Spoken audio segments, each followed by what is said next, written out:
ฮียนดีสีมือเด่นเน้นคุณธรรมเป็นผู้นำด้านอาชีพวิทยาลัยเทคนิควิชาชีพแขวงคำมวนแม่นสถาบันอาชีวศึกษาที่ก้าวหน้า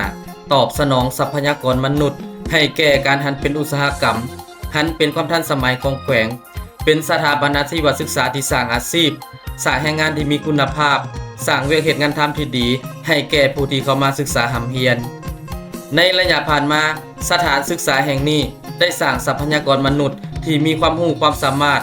และผลิตแรงงานที่มีสีมือด้านการประกอบอาชีพออกสู่สังคมมาแล้วบ่ต่ำกว่า 50,000 คนวิทยาลัยพวกเฮายังอยู่ใกล้กับแหล่งท่องเที่ยวทางวัฒนธรรมของแขวงพระธาตุสีโคตรตะบองใกล้กับแหล่งท่องเที่ยวทางประวัติศาสตร์หอจารึกประวัติศาสตร์21มีนา 1946ใกล้กับแหล่งท่องเที่ยวทางธรรมศาสตร์ท่าฝรั่งวังสีครามถ้ำนางแอ่นถ้ำปาฝาและถ้ำปาเสื่อมใกล้กับโรงหมอแขวงสนามกีฬาแขวงและใกล้กับแม่น้ำของซึ่งยังสามารถย่างเลาะลิ่นออกกำลังกายชมวิวฝากฝั่งของนครพนมพร้อมนั้นก็ยังมีโรงแรมห้องแถวห้องเซาและร้านอาหารหลากหลายอยู่อ้อมรอบสถานที่ดังกล่าว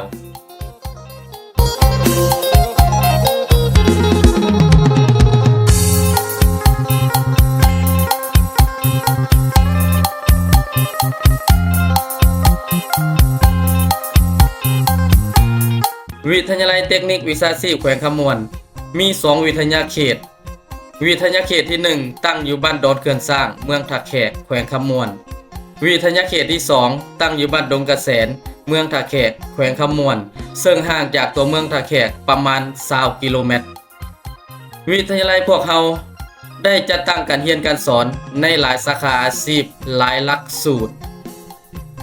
1. หลักสูตรระดับสั้นกลาง 9+3 หลักสูตรนี้เป็นการเปิดโอกาสให้ผู้ที่อยากเรียนวิชาชีพที่ตนเองมักตั้งแต่ยังน้อย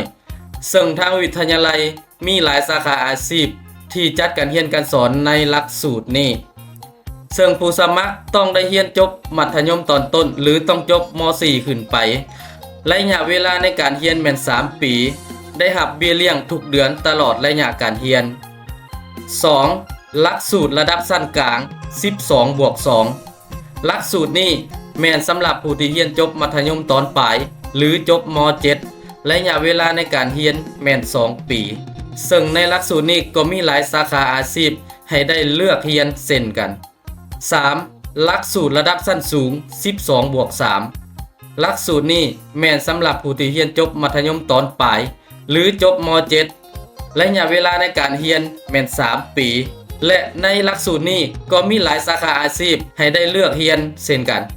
4. หลักสูตรฝึกอบรมวิชาชีพระยะสั้นหลักสูตรนี้มี2ระดับได้แก่ระดับต้น C1 ระยะเวลาในการเรียนแม่น3 เดือนและระดับต้น C2 ระยะเวลาในการเรียนแม่น6 เดือนซึ่งทั้ง2ระดับ C1 และ C2ผู้เรียนจะได้รับเบี้ยเลี้ยงทุกๆเดือนตลอดระยะการเรียนในอัตราที่สูงสามารถแบ่งเบาภาระการใช้จ่ายให้แก่พ่อแม่ผู้ปกครองได้หลายสมควรนอกจากหลักสูตรที่กล่าวมาข้างเทิงทางวิทยาลัยยังได้จัดรูปแบบการเรียนการสอนแบบควบคู่โดยที่วิทยาลัยและสถานประกอบการร่วมกันฝึกอบรมคุ้มครองและประเมินผลซึ่งผู้เรียนจะได้เรียนอยู่วิทยาลัยตามโมดูลที่เกี่ยวข้องในหลักสูตรและจะได้ไปเรียนเฮ็ดตัวจริงอยู่สถานประกอบการวิทยาลัย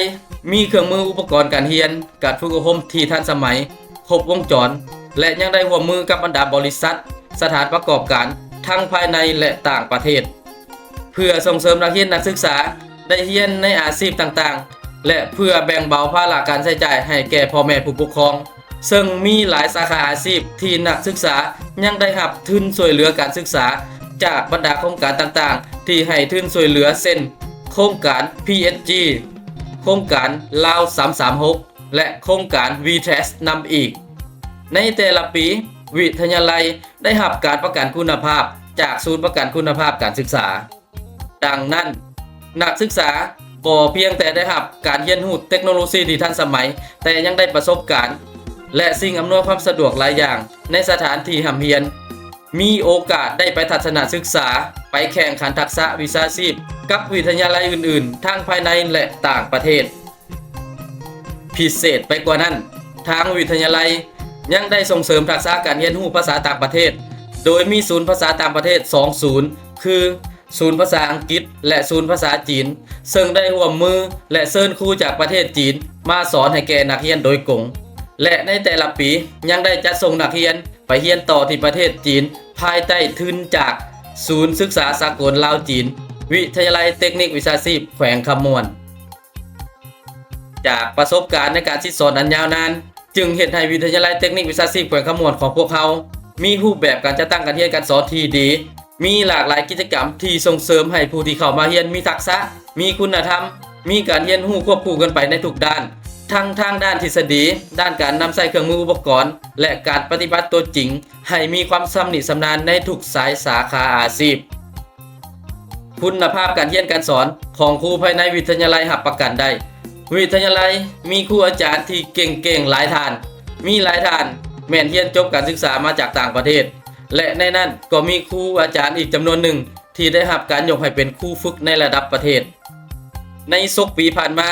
มีนักศึกษาจำนวนหลายคนที่ประสบผลสำเร็จในการประกอบอาชีพและกลายเป็นบุคคลตัวอย่างให้แก่สังคมซึ่งถือว่าเป็นความสำเร็จและเป็นความภาคภูมิใจอย่างยิ่งของวิทยาลัยพวกเขาในแต่ละปีวิทยาลัยพวกเขาได้เปิดรับเอานักศึกษาทั้งภายในและต่างแขวงแม่นหลายกว่า 2,000 คน